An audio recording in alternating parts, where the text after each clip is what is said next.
Hi friends, അപ്പോൾ നമുക്ക് ഇന്നൊരു ഷോർട്ട് കുർത്തി ചെയ്താലോ? അപ്പോൾ അതിനായിട്ട് നമ്മുടെ ക്ലോത്ത് 4ആയിട്ട് മടക്കി ഇട്ടിട്ടുണ്ട്. ഇത് ഞാനിപ്പോൾ ഒരു 4 വയസ്സ് അളവുള്ള ഒരു കുട്ടിക്ക് വേണ്ടിയാണ് തയ്ക്കുന്നത്. പക്ഷെ നമ്മുടെ എല്ലാവരുടെയും സൈസിന് തയ്ക്കാവുന്ന രീതിയിൽ നമുക്കങ്ങ് പറഞ്ഞു പോകാം. ആദ്യമായിട്ട് നമ്മുടെ ഷോൾഡറാണ് മാർക്ക് ചെയ്യുന്നത്. 4 ഇഞ്ച് ഷോൾഡർ മാർക്ക് ചെയ്യുന്നുണ്ട്. അപ്പോൾ നിങ്ങളുടെ ഷോൾഡർ എത്രയാണോ അതനുസരിച്ച് ആ ഷോൾഡർ മാർക്ക് ചെയ്യുക. അതിനുശേഷം താഴേക്ക് ആം ഹോളിൻ്റെ അവിടേക്കും നമുക്ക് 4 ഇഞ്ചാണ് ഞാനിവിടെ അടയാളപ്പെടുത്തുന്നത്. നിങ്ങൾ എത്രയാണോ അത് അടയാളപ്പെടുത്തുക. അതിനുശേഷം ചെസ്റ്റാണ് അടയാളപ്പെടുത്തേണ്ടത്. അതിനുവേണ്ടി നമുക്കൊരു സ്ട്രെയിറ്റ് ലൈൻ വരച്ചു കൊടുക്കാം. എന്നിട്ട് നമ്മുടെ ചെസ്റ്റ് എത്രയാണോ അതങ്ങ് മാർക്ക് ചെയ്യുക. ഞാനിവിടെ ചെസ്റ്റ് 6 ഇഞ്ചാണ് മാർക്ക് ചെയ്യുന്നത്. പ്ലസ് അതിൻ്റെ കൂടെ തയ്യൽ തുമ്പും ആഡ് ചെയ്യുന്നു. നിങ്ങളും അതുപോലെ തന്നെ ചെയ്തേക്കണേ. ഇനി ആം ഹോള് കുഴിച്ചു വരയ്ക്കണം. അതിനായിട്ട് നമ്മുടെ ആം ഹോളിന് വേണ്ടി വരച്ച ഭാഗം ഉണ്ടല്ലോ, ആ ഭാഗത്തിൻ്റെ പാതി കാണുക. പാതി കാണാൻ ടേപ്പ് അവിടെ വെച്ചിട്ട് പകുതിച്ച് അങ്ങോട്ട് വെക്കുമ്പോൾ നമുക്കതിൻ്റെ കറക്റ്റ് ഹാഫ് കിട്ടും. എന്നിട്ട് ആ കിട്ടിയ പോയിന്റിൽ നിന്നും നമ്മുടെ ചെസ്റ്റ് മാർക്ക് ചെയ്ത ഭാഗത്തേക്ക് അങ്ങോട്ട് വരച്ചു കൊടുക്കുക. ഇനി നമുക്കിവിടെ ഒരു സ്ലിറ്റും കൂടെയൊക്കെ ആവശ്യമുണ്ട്. അപ്പോൾ ആദ്യമായിട്ട് നമ്മുടെ ഷേപ്പ് ഒന്ന് മാർക്ക് ചെയ്യാം. 9 ഇഞ്ചിൽ ഷേപ്പ് ലെങ്ത് മാർക്ക് ചെയ്യുന്നുണ്ട്. അതുപോലെ തന്നെ സ്ലിറ്റിൻ്റെ ലെങ്ത് 10 അല്ലെങ്കിൽ 11 ഇഞ്ചിൽ സ്ലിറ്റ് ലെങ്തും മാർക്ക് ചെയ്യുന്നുണ്ട്. എന്നിട്ട് നമ്മുടെ വേസ്റ്റ് ഭാഗത്തിൻ്റെയും ഹിപ്പിൻ്റെയും അളവ് എടുത്തിട്ട് അതെത്രയാണോ നിങ്ങളുടേതെന്ന് വെച്ചാൽ അതവിടെ മാർക്ക് ചെയ്യുക. അപ്പം നമ്മുടെ വേസ്റ്റ് ഭാഗം എടുക്കുമ്പോൾ നമ്മളൊന്ന് റൗണ്ടിന് പിടിക്കുക. ഒത്തിരി മുറുക്കിയും പിടിക്കരുത്, അതുപോലെ തന്നെ ഒരുപാട് ലൂസും ആക്കരുത്. ഒരു മിനിമം റേഞ്ചിൽ പിടിച്ചിട്ട് ആ കിട്ടുന്ന അളവിൻ്റെ 4/1 നമ്മൾ വേസ്റ്റ് ഭാഗത്തായാലും ഹിപ്പ് ഭാഗത്തായാലും മാർക്ക് ചെയ്യേണ്ടത്. എന്നിട്ട് ഞാൻ എവിടേക്കാണോ മാർക്ക് ചെയ്തത് ആ ഭാഗം കൊണ്ട് നമുക്കങ്ങ് കട്ട് ചെയ്ത് പോകാം.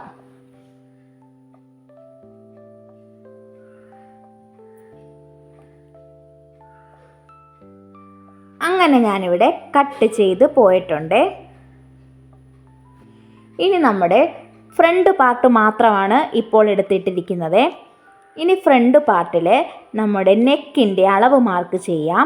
2 ഇഞ്ചിൽ നെക്കിൻ്റെ വിഡ്ത്ത് മാർക്ക് ചെയ്യുന്നുണ്ട്. അതുപോലെ തന്നെ താഴേക്ക് നെക്കിൻ്റെ ലെങ്ത് 4 ഇഞ്ചിലും മാർക്ക് ചെയ്യുന്നുണ്ട്. എന്നിട്ട് ആ ഭാഗങ്ങൾ തമ്മിൽ ഒരു ബോക്സ് ആക്കി വരച്ചെടുക്കുക. ആ ബോക്സിൻ്റെ അകത്ത് നമ്മുടെ നെക്കിന് ഏത് ഷേപ്പാണോ ആവശ്യമെന്ന് വെച്ചാൽ അത് മാർക്ക് ചെയ്യുക. ഞാനിവിടെ ഒരു റൗണ്ടാണ് മാർക്ക് ചെയ്തത്. അതുപോലെ തന്നെ ആ ഒരു സ്ക്വയർ വരച്ചെടുത്തിട്ടുണ്ടല്ലോ, ബോക്സ് വരച്ചല്ലോ, അതിന് വെളിയിലൂടെയാണ് ഞാനൊന്ന് കുറച്ച് വൈഡാക്കിയാണ് കട്ട് ചെയ്യുക ആ ഒരു നെക്ക് മാർക്ക് ചെയ്തത്. ഇനി നമ്മുടെ ഇവിടെ നമുക്ക് ഷോൾഡറിന് വിഡ്ത്ത് എന്ന് പറഞ്ഞത് 1 അല്ലെങ്കിൽ 1.5 ഇഞ്ചാണ് എനിക്കിവിടെ ആവശ്യമായിട്ടുള്ളത്. അതുപോലെ നിങ്ങൾക്ക് എത്രയാണോ വിഡ്ത്ത് വേണ്ടത്, ചിലർക്ക് നൈസ് മതി, ചിലർക്ക് തിക്കായിട്ട് വേണം. അപ്പോൾ എനിക്കിവിടെ ഒരു 1.25 ഇഞ്ച് മതി ആ ഷോൾഡറിൻ്റെ വിഡ്ത്ത് എന്ന് പറയുന്നത്. അപ്പോൾ ആ ഒരു 1.5 ഇഞ്ച് മാർക്ക് ചെയ്തതിന് ശേഷം ബാക്കി ഭാഗം ഞാൻ അങ്ങ് കർവ് ചെയ്ത് വരച്ചിട്ടുണ്ട്. അപ്പോൾ നിങ്ങൾക്ക് എത്രയാണോ ഷോൾഡറിന് ആവശ്യം ആ രീതിയിൽ മാർക്ക് ചെയ്തിട്ട് അങ്ങ് കട്ട് ചെയ്ത് മാറ്റണേ. അപ്പോൾ ഞാനിവിടെ ആ നെക്ക് ഭാഗം കട്ട് ചെയ്ത് എടുത്തിട്ടുണ്ട്. ഇനി ആ ഷോൾഡറിൻ്റെ ഭാഗം കൂടെ ഒന്ന് കട്ട് ചെയ്ത് ഷേപ്പാക്കി എടുക്കാം. അപ്പോൾ ഇത്രയേ ഉള്ളൂ നമ്മുടെ ഫ്രണ്ട് പാർട്ടിലെ കട്ടിങ് എന്ന് പറയുന്നത്. ഇനി നമ്മുടെ ബാക്കിലെ കട്ടിങ് ആണ് നോക്കേണ്ടത്. ബാക്ക് പാർട്ടിൽ പ്രത്യേകിച്ച് നമ്മൾ നെക്കൊന്നും അടയാളപ്പെടുത്തുന്നില്ല. നമ്മുടെ ആം റൗണ്ട് കുഴിച്ച് വരച്ചല്ലോ, ആ ഒരു പാർട്ടിൻ്റെ തൊട്ട് താഴേക്ക് മതി നമുക്ക് ബാക്കി ഭാഗം നമുക്കങ്ങ് കട്ട് ചെയ്ത് മാറ്റാം. ഞാൻ പറയുന്നതിനോടൊപ്പം തന്നെ നിങ്ങൾ ആ വീഡിയോയും കൂടെ ഒന്ന് ശ്രദ്ധിച്ച് കണ്ടേക്കണേ, അല്ലെങ്കിൽ ചിലപ്പോൾ കൺഫ്യൂഷൻ വന്നേക്കാം. എങ്ങനെയാണ് കട്ട് ചെയ്തതെന്ന് നിങ്ങൾക്ക് മനസ്സിലായില്ലെങ്കിൽ ഒന്നുകൂടെ റിപ്പീറ്റ് ബാക്ക് അടിച്ചൊന്ന് കണ്ടേക്കണേ. ഇനി ഞാനിവിടെ ലൈനിങ്ങും കൂടെ കട്ട് ചെയ്തെടുക്കണമായിരുന്നു. അങ്ങനെ ഞാൻ ലൈനിങ്ങും കട്ട് ചെയ്തെടുത്തിട്ടുണ്ട്. ഫുൾ ലെങ്തിൽ ലൈനിങ് ഇട്ടിട്ടില്ല. ആ ഒരു വയറ് ഭാഗം ഹിപ്പിന് മുകളിലായിട്ട് ഞാൻ അത്രയും ലെങ്തിൽ ലൈനിങ് എടുത്തിട്ടുള്ളൂ. ബാക്കി ട്രാൻസ്പെറൻ്റ് ആയിട്ട് കിടക്കട്ടെ എന്നാണ് കരുതിയത്. അപ്പോൾ അതുപോലെ എങ്ങനെയാണോ നമ്മുടെ നെക്ക് അടിച്ചു മറിച്ചെടുക്കുന്നത് അതുപോലെ നമ്മുടെ ക്ലോത്തിൻ്റെ നല്ല വശവും ലൈനിങ്ങിൻ്റെ നല്ല വശവും തമ്മിൽ ചേർത്ത് വെച്ചിട്ട് അത് തെന്നിപ്പോകാതിരിക്കാൻ പിന്നൊക്കെ വെച്ച് സെക്യൂർ ചെയ്തതിന് ശേഷം ആ ഒരു നെക്കിൻ്റെ ഷേപ്പിൽ സ്റ്റിച്ച് ചെയ്ത് പോവുക.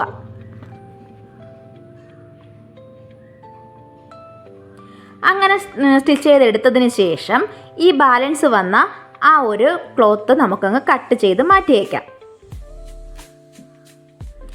എന്നിട്ട് ആ ഒരു തയ്യൽ തുമ്പിൽ കൊള്ളാണ്ട് കട്ട് ചെയ്തെടുക്കണം കേട്ടോ. അതൊക്കെ നമുക്ക് അറിയാവുന്ന കാര്യമാണല്ലോ.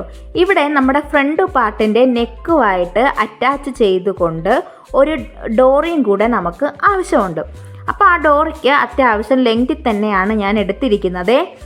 വേണമെങ്കിൽ നിങ്ങൾക്ക് ആ ഒരു ബാക്ക് നെക്ക് മാത്രം ഹോൾഡ് ചെയ്യുന്ന രീതി വെക്കാം. അല്ലാന്നുണ്ടെങ്കിൽ ഇപ്പോൾ ഡോറിയൊക്കെ വീണ്ടും ട്രെൻഡിങ് ആയിട്ട് മാറിയിട്ടുണ്ട്.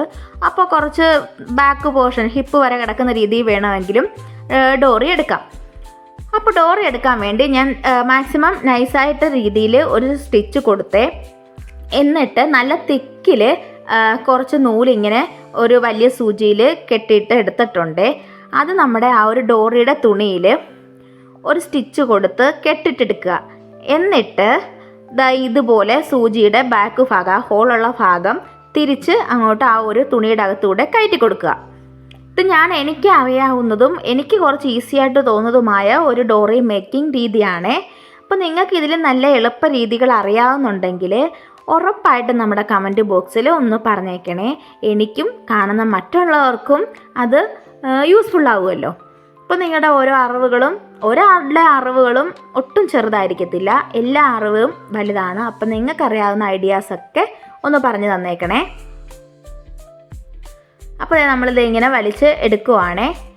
ആദ്യത്തെ ഇപ്പോൾ തുടക്കക്കാരാണെങ്കിൽ തന്നെ ആദ്യം ഒന്ന് നമ്മൾ എടുക്കുമ്പോൾ ഉള്ളൊരു ടൈറ്റ്നെസ്സേ തോന്നത്തുള്ളൂ. പിന്നെ അതിങ്ങ് വന്നേക്കുവേ.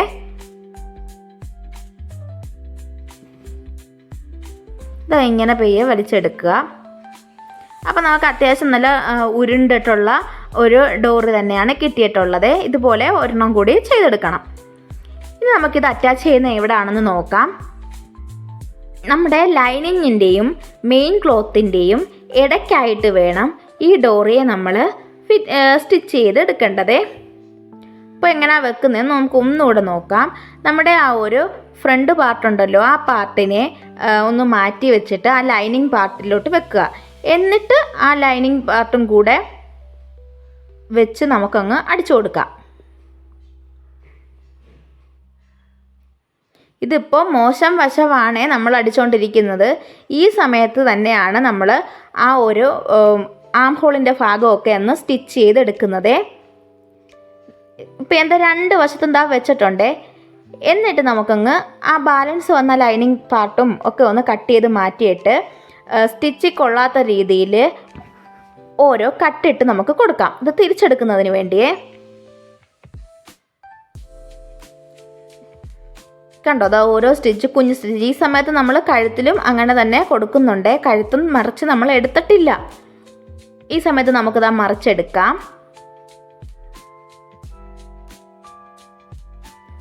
നിങ്ങൾ കണ്ടല്ലോ, മോശം വശത്താണ് നമ്മളിത് വെച്ചത്. ഇപ്പോഴാണ് നമ്മളിതിനെ തിരിച്ചെടുക്കുന്നത്. നമ്മൾ ഇങ്ങോട്ടൊരു ഒറ്റ വലി കൊടുക്കുമ്പോൾ കണ്ടോ, ആ ഒരു ആം ഹോളിൻ്റെ ഭാഗമൊക്കെ കറക്റ്റ് സ്റ്റിച്ചിൽ വരികയും ചെയ്തു. നമ്മൾ ആ ഒരു ഡോറിയെ അവിടെ അറ്റാച്ച് ചെയ്തതിൻ്റെ ഒരു തയ്യൽ തുമ്പും വെളിയിൽ കാണത്തതുമില്ല.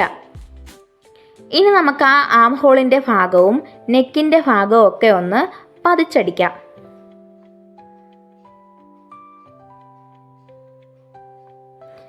നമ്മുടെ വീഡിയോസ് ആദ്യമായിട്ടാണ് ആരെങ്കിലും കാണുന്നതെങ്കിൽ എല്ലാവരും ഒന്ന് സബ്സ്ക്രൈബ് ചെയ്ത് സപ്പോർട്ട് ചെയ്യണേ.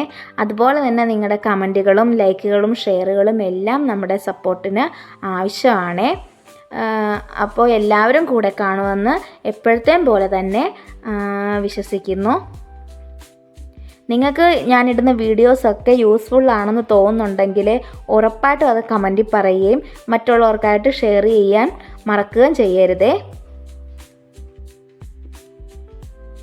അപ്പോൾ ഞാൻ ആ നെക്കിൻ്റെ ഭാഗവും ആം ഹോളിൻ്റെ ഭാഗവും ഒക്കെ അങ്ങ് പതിച്ചടിക്കുവാണേ. നമുക്ക് ആ ഒരു ഡൗട്ട് വരുന്ന ഭാഗങ്ങളൊക്കെ ഉണ്ടെങ്കിൽ ഉറപ്പായിട്ടും നമ്മൾ പറയുന്നതിനോടൊപ്പം തന്നെ ആ വീഡിയോയും കാണുകയും ഒന്ന് കുറച്ച് റിപ്പീറ്റ് ഒന്ന് ബാക്കിലോട്ട് അടിച്ചൊന്ന് നോക്കിയാൽ ഉറപ്പായിട്ട് നിങ്ങൾക്ക് മനസ്സിലാവും.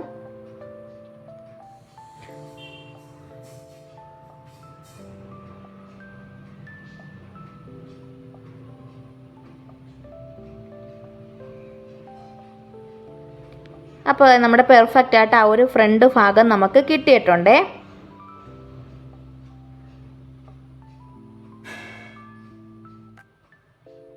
ഉണ്ട്, ഇങ്ങനെയാണ് നമ്മുടെ ആ ഒരു ഡോറിക്ക് ഇത്രയും ലെങ്തും ഒക്കെ വരുന്നുണ്ട്. ഇനി ആ ഡോറിയുടെ അറ്റത്തായിട്ട് നമുക്ക് ഇതുപോലെ ഒരു തുണിയെടുത്ത് ഇത് നമുക്ക് നല്ല സ്ക്വയറിൽ എടുത്തേക്കണേ. അങ്ങനെ സ്ക്വയറിൽ എടുത്തിട്ട് അതിനെ ഒന്ന് ഞാൻ ഈ വീഡിയോ കാണുന്നത് പോലെ വെക്കുക.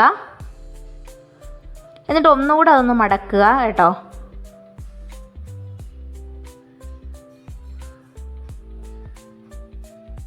എന്നിട്ട് ഒരു സ്റ്റിച്ച് അങ്ങ് കെട്ടിട്ട് എടുക്കുക കേട്ടോ.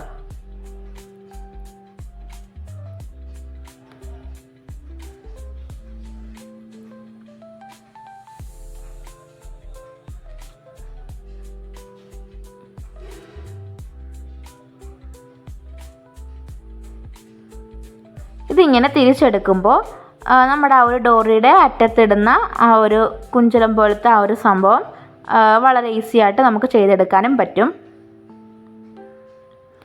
ഈ തുണിയെന്ന് പറഞ്ഞത് കുറച്ച് വർക്കൊക്കെ ഉള്ള ഒരു സംഭവം ആയതുകൊണ്ട് തന്നെ നല്ല കട്ടിക്കതിങ്ങനെ ഇരിക്കും കേട്ടോ. അപ്പോൾ ഞാൻ 2 സംഭവത്തിലും അത് അറ്റാച്ച് ചെയ്തിട്ടുണ്ടേ. ഇനി ഇത് നമ്മുടെ കഴുത്തിൻ്റെ ചുറ്റുമായിട്ടും ബാക്കിലോട്ട് ഇടുകയാണ് ചെയ്യുന്നത്.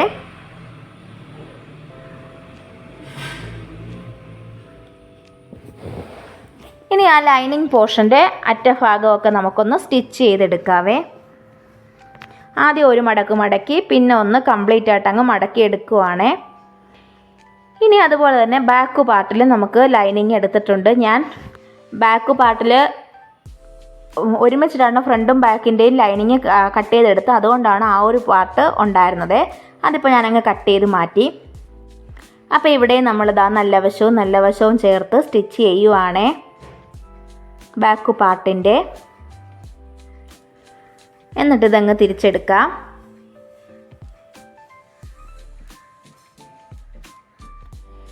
തിരിച്ചെടുത്തതിന് ശേഷം അവിടെ നമുക്കൊന്ന് പതിച്ചടിക്കാം.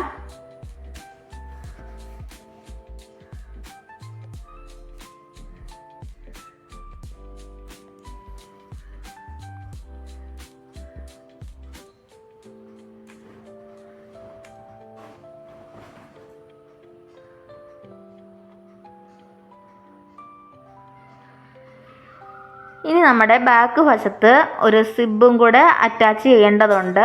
അതിനു മുമ്പായിട്ട് തന്നെ ആ ബാക്ക് പാർട്ടിൻ്റെയും ലൈനിങ് പോർഷൻ അങ്ങ് സ്റ്റിച്ച് ചെയ്ത് മാറ്റാം.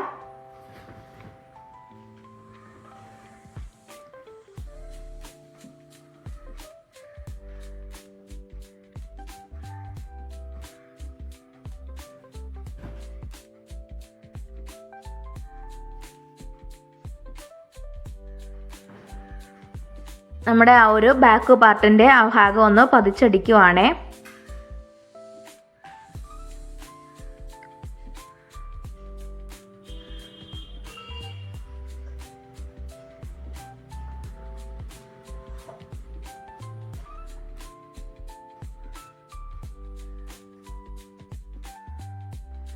ഇനി സിബ് അറ്റാച്ച് ചെയ്യാം. നിങ്ങൾ സിബ് കണ്ടിട്ട് ഞെട്ടല്ലേ, ഇതെൻ്റെ മോക്ക് തന്നെ ആയതുകൊണ്ട് തന്നെയാണ്. എൻ്റെ ഈ സിബ് വേറൊന്നും കയ്യിൽ അപ്പോൾ ഇല്ലായിരുന്നു, ആ ഒരു റെഡ് സിബ് വെച്ചത്. നിങ്ങളൊക്കെ വെക്കുമ്പോൾ കറക്റ്റ് സിബ് തന്നെ വെക്കുമെന്ന് എനിക്കറിയാം. എന്നാലും ഞാൻ ചെയ്തതുപോലെ ആരും ചെയ്യരുതേ.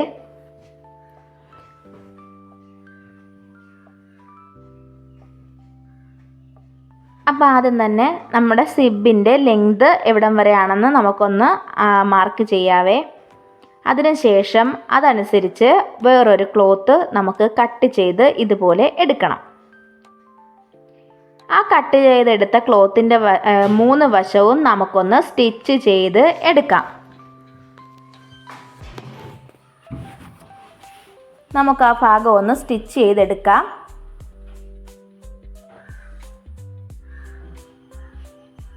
എന്നിട്ട് അതിൻ്റെ സെൻറ്ററിൽ കൂടി ഒരു സ്റ്റിച്ച് കൊടുത്തിട്ട് നമ്മുടെ ആ ഒരു നല്ല വശത്ത് വെച്ച് തന്നെ ആ ഒരു തുണി സ്റ്റിച്ച് ചെയ്ത് വെക്കണം. അങ്ങനെ സ്റ്റിച്ച് ചെയ്ത് എടുത്തതിന് ശേഷം അതിൻ്റെ സെൻറ്ററിൽ കൂടെ ഒരു കട്ട് കൊടുക്കണം. കട്ട് കൊടുത്തതിന് ശേഷം അതിനെ നമുക്ക് നല്ല വശത്തു നിന്നും മോശം വശത്തിലേക്ക് തിരിച്ചെടുക്കാം. ഇനി ആ ഭാഗം ഒന്ന് പതിച്ചടിക്കാവേ. ഇത് നെറ്റിൻ്റെ മെറ്റീരിയലും കൂടെ ആയതുകൊണ്ട് നമ്മൾ കട്ടായി പോകാതിരിക്കാൻ വേണ്ടിയാണ് ഈ ഒരു പാർട്ടും കൂടെ ഒന്ന് വെച്ചത്. അപ്പോൾ നമുക്ക് ഇങ്ങനെ ഒരു സ്പേസ് കിട്ടിയിട്ടുണ്ട്. ഇനി ഇതിൻ്റെ ആ ഒരു അകം വശത്തായിട്ട് നമ്മുടെ സിബ് വെച്ചതിന് ശേഷം നമുക്കൊന്ന് അടിച്ചു കൊടുക്കാം.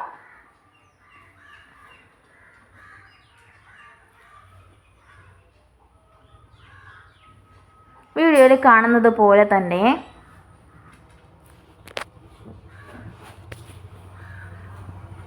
എന്നിട്ട് ആ സിബിൻ്റെ ആ ഒരു എൻഡ് ഭാഗം ഉണ്ടല്ലോ, അതെവിടാണോ അവിടെ കൊണ്ടുവന്നതിന് ശേഷം നമ്മൾ സാധാരണ സ്ലിറ്റ് ഇടുമല്ലോ, അതുപോലെ നമുക്ക് ഒന്ന് സ്ക്വയറിലോട്ട് ആക്കിയിട്ട് ഇങ്ങനെ എടുക്കാം. മുകളിലേക്ക് അങ്ങ് തയ്ച്ചു പോകാവേ. ഇനി ആ ബാലൻസ് വന്ന ആ സിബിൻ്റെ ആ ഒരു ഭാഗമൊക്കെ നമുക്കങ്ങ് കട്ട് ചെയ്ത് മാറ്റാം.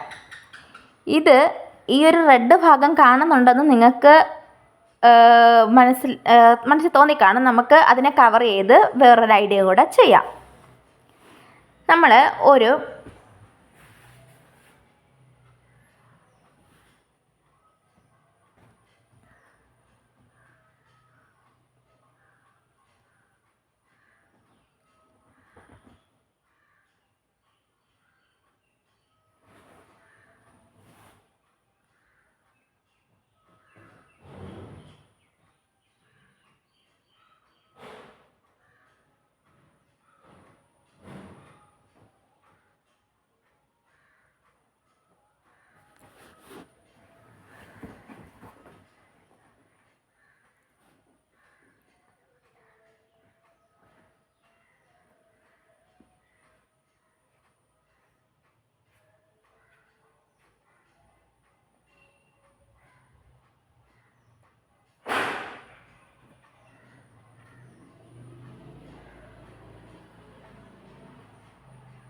ഈ ഭാഗം കവർ ചെയ്യുന്നതിന് വേണ്ടി ഒരു 2 ഇഞ്ച് വിഡ്ത്തിലുള്ള ഒരു തുണിയും പിന്നെ ആ ഒരു സിബിൻ്റെ ലെങ്ത് എത്രയാണോ അതിൻ്റെക്കാളും ഒരു 1 ഇഞ്ച് കൂടുതലും ലെങ്തുള്ള ഒരു തുണി നമ്മൾ കട്ട് ചെയ്തെടുക്കുക. എന്നിട്ട് നമ്മുടെ സിബിൻ്റെ സ്റ്റാർട്ടിംഗ് ഉണ്ടല്ലോ, ഏതെങ്കിലും ഒരു വശത്തിൻ്റെ ഒരു സിബ് തുടങ്ങുന്ന ആ ഒരു ഭാഗത്ത് വെച്ച് ഒന്ന് സ്റ്റിച്ച് ചെയ്യുക.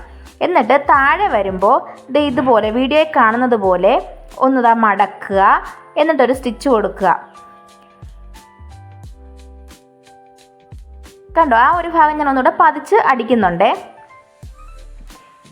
എന്നിട്ട് ഇതുപോലെ സിബിനെ ഫുള്ളായിട്ട് കവർ ചെയ്യുന്നത് പോലെ ആ ക്ലോത്തിനെ ഇങ്ങനെ എടുക്കുക. എന്നിട്ട് ആ ഒരു ഭാഗം ഒന്നുകൂടെ പതിച്ചടിക്കുക. പതിച്ചടിക്കുന്നതിനോടൊപ്പം തന്നെ നമ്മുടെ ഇപ്പുറത്തെ വശത്തേക്കും കൂടെ സൂചി കുത്തി നിർത്തി ഒന്ന് തയ്ച്ച് വരിക. എന്നിട്ട് ഒരു 1/2 ഇഞ്ചും കൂടെ ആ ഒരു സിബിൻ്റെ ഇപ്പുറ വശത്തു കൂടെ ഒന്ന് അടിച്ചെടുക്കുക കേട്ടോ. ഞാൻ പറയുന്നതിലും വ്യക്തമായിട്ട് നിങ്ങൾക്ക് വീഡിയോ കണ്ടാൽ മനസ്സിലാവും. എന്നിട്ട് നമ്മൾ ആ ഒരു സിബിൻ്റെ മുകൾ ഭാഗത്ത് ഒരു ഐയും ഹുക്കും കൂടെ പിടിപ്പിച്ച് കഴിഞ്ഞാൽ നമ്മൾ ഏത് സിബ്ബാണ് വെച്ചിരിക്കുന്നതെന്ന് ഉറപ്പായിട്ടും ആര് നോക്കിയാലും അറിയത്തില്ല. നിങ്ങൾക്ക് തന്നെ ഇപ്പോൾ കണ്ടോ, നമ്മൾ സിബ്ബ് ഏതാ വെച്ചിരിക്കുന്നതെന്ന് മനസ്സിലാകുന്നില്ലല്ലോ. അപ്പോൾ ഐയും ഹുക്കും പിടിപ്പിക്കണം, അത് നമുക്ക് അവസാനം പിടിപ്പിക്കാം. ഇങ്ങനെ നിങ്ങൾക്ക് എപ്പോഴെങ്കിലും സിബ്ബ് കയ്യിലില്ലാതെ വന്നാൽ ഈ ഒരു ഐഡിയ പ്രയോഗിക്കാവുന്നതാണ്. എനിക്കിപ്പോൾ സിബ്ബ് കറക്റ്റ് കിട്ടാഞ്ഞത് കൊണ്ടാണ് ഞാൻ ഇങ്ങനെ ഒരു കവറിങ്ങും കൂടെ കൊടുത്തത്. അപ്പോൾ സിബിൻ്റെ അറ്റാച്ച് അത്രേ ഉള്ളൂ. ഇനി നമുക്ക് ബോഡി പാർട്ടുകൾ തമ്മിൽ അറ്റാച്ച് ചെയ്യാം. അതിന് സാധാ ചെയ്യുന്ന പോലെ തന്നെ